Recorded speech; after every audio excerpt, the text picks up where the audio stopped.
ចេះថ្នមប្រណីលួងលោមស្រី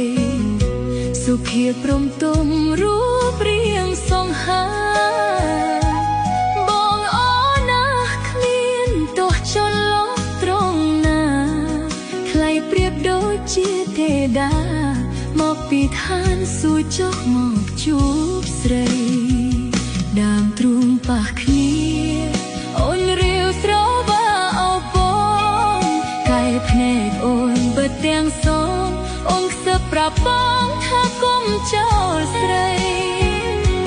ព្រោះបេះដូងអូនសច្ចាស្មោះនឹងតីជាតិនេះមិនប្រាថ្នាអ្វី